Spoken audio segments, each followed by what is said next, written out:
한동훈 법무장관의 유사 정치인 행보가 연일 언론을 장식하고 있습니다. 언론은 특히 보수 신문과 보수 방송은 그의 말을 그저 받아쓰기에 바쁩니다. 한동훈 장관은 여의도 국회를 조롱하듯 방향무인의 언동을 서슴지 않고 있습니다. 누가 뭐래도 국민의 대표인 국회의원들의 정치적 언어를 여의도 사투리라고 조롱한 그의 언어는 용산 사투리라는 지탄을 받고 있습니다. 그가 왜 주위에 아무도 없는 것처럼 함부로 말할 수 있는 사람이 됐을까? 윤석열 대통령이라는 확실한 뒷배도 있지만 바로 일부 야당 의원들의 어설픈 공격이 그로 하여금 뉴스메이커가 될 수 있도록 자양분이 된 겁니다. 정치는 말로 하는 겁니다. 말로써 국민의 지지를 얻어 자신의 정치 철학을 실천할 수도 있지만 말로써 국민의 지탄을 받고 자신은 물론 소속 정당의 추락을 초래할 수도 있는 겁니다.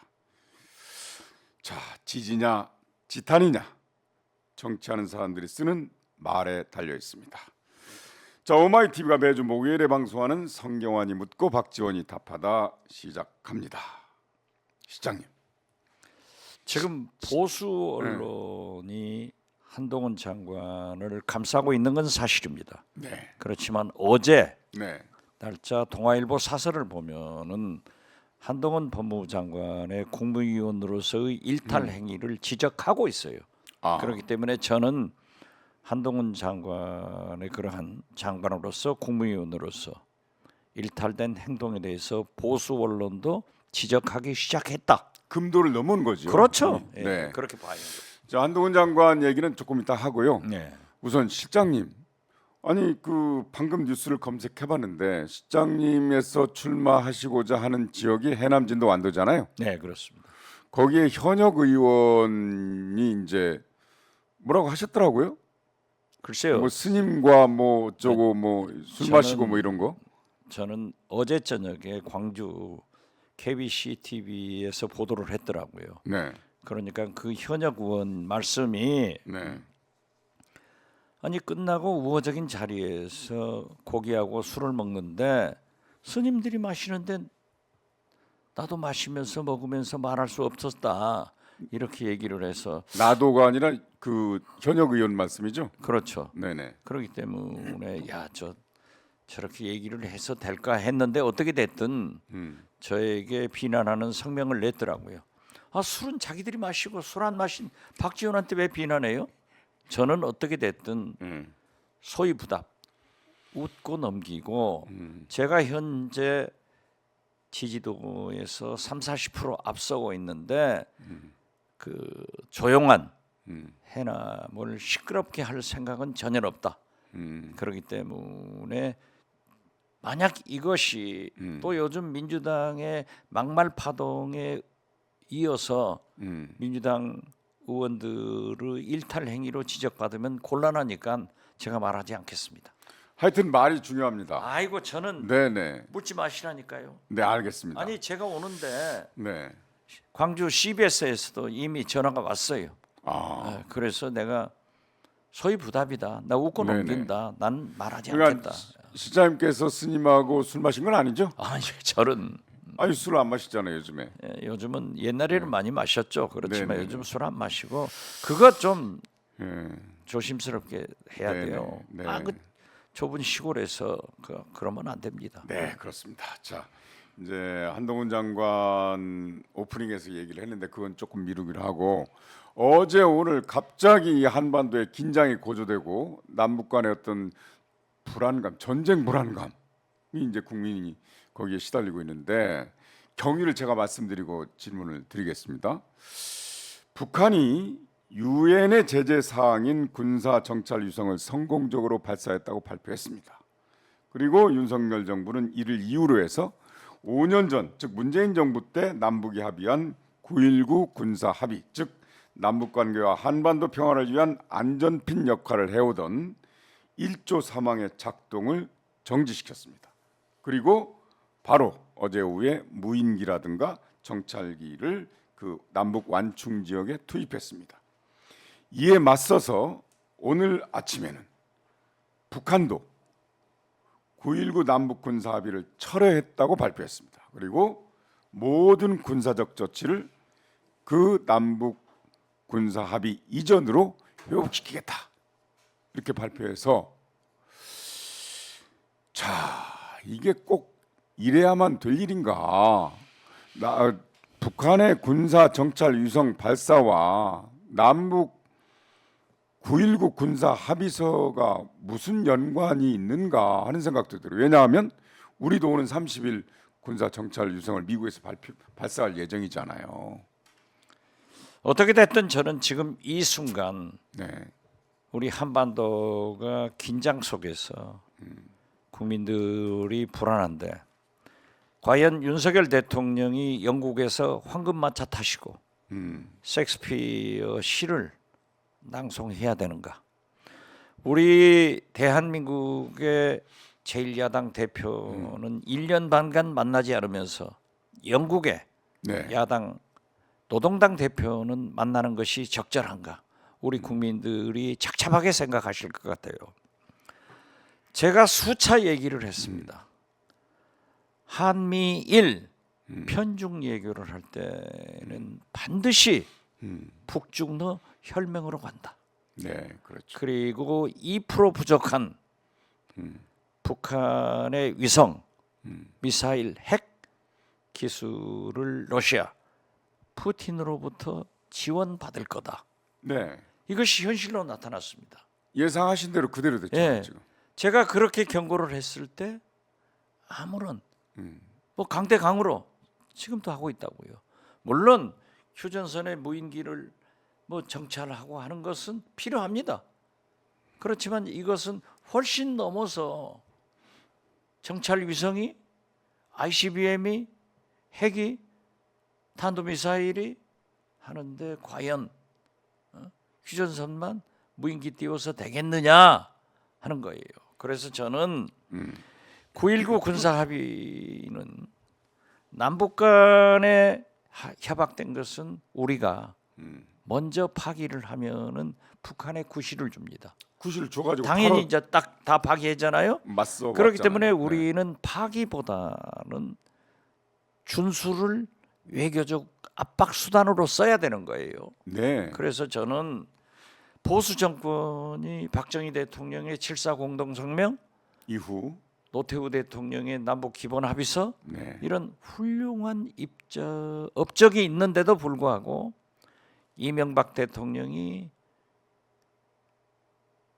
금강산 관광 폐쇄, 네, 그리고 박근혜 대통령의 개성공단. 개성공단 폐쇄, 네, 이어서 윤석열 대통령이 군사합의 9.19 합의서를 파기시켜 버리는 것은 굉장히 잘못된 거다. 네, 저는 그렇게 보고 있고, 어떻게 됐든 한미 동맹을 강화하고 한미일 공조를 강조한 것은 김대중 대통령의 햇볕 정책과 똑같습니다. 그러나 김대중 대통령은 중국과 러시아의 협력이 필요하다, 네, 외교가 필요하다 했는데 윤석열 대통령은 중국과 러시아를 배척함으로써 오늘의 결과가 왔다. 네, 네. 저는 그렇게 생각하고, 여기에 한 가지 첨언을 하자고 하면은 중국에서 네. 탈북인들을 다시 북송시킨다는 거 시키고 그렇죠. 있어요. 이러한 것을 민주당도 적극적으로 나서서 북송하면은 자유를 찾아서 온 그분들에게 죽음으로 보내는 거 아니에요. 이런 탈북인의 북송 문제는 민주당이 적극적으로 나서서 반대를 대중 해야죠. 외교를 강화해서 네. 반대해야 된다, 이런 말씀을 아니, 첨언합니다. 중국과의 외교 관계가 정상적일 때는 그런 일이 없었잖아요. 네, 그런데 이제 조금 좁혀서 말이죠. 이제 남북이 서로 무인기로 서로 간에 정찰을 하고 하다 보면 바로 직격을 할 수 있는 상황이 벌어질 수도 있단 말이죠.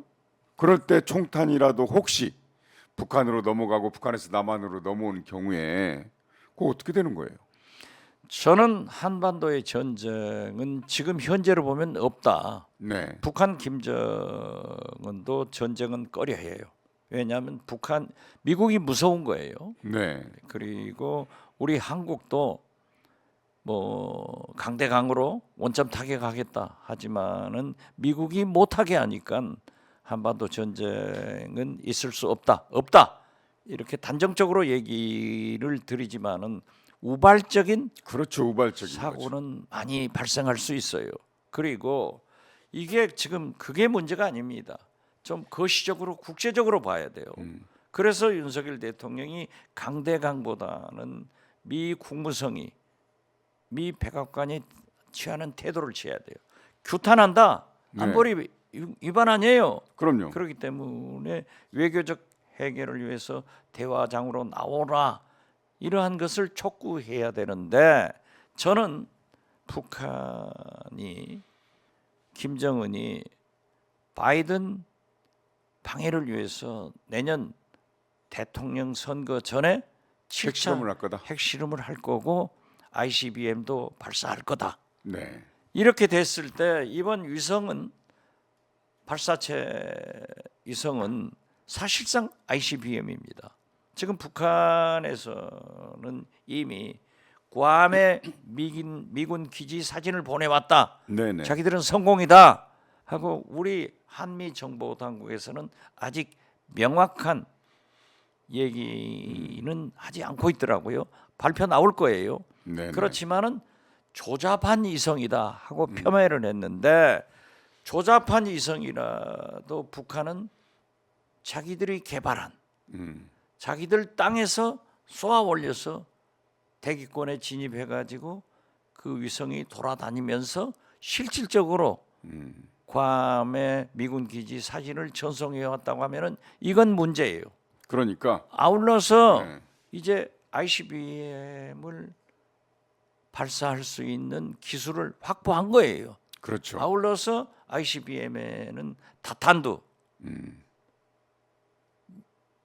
장치를 하면은 미국 본토까지 이미 날아간다는 것은 알고 있고 네. 그러면 다탄두로 가면은 뭐 하와이 떨어지고 샌프란시스코 떨어지고 LA 떨어지고 뉴욕 떨어지고 워싱턴 떨어진다 이런 상상이 가능한데 이걸 막아야 되는데 이것은 외교적 대화로 막는 길밖에 없다. 저는 네네. 그렇게 생각해요. 자, 이제 뭐 사실은 신원식 국방부 장관이 장관 되기 전에 이미 자기가 장관 되면은 9.19 합의를 뭐 기능을 정지시키겠다 이런 호언장담했잖아요. 아주 잘못한 거예요. 아니, 선거 거듭 말씀드리지만 정치적으로 이용할까 봐서 그렇죠. 남북 군사 합의를 그러면은 자 총풍, 북풍 이런 거 있었잖아요. 과거에. 남북 박정희 대통령의 성명을 노무현 대통령이 남북 기본 합의서를 노태우.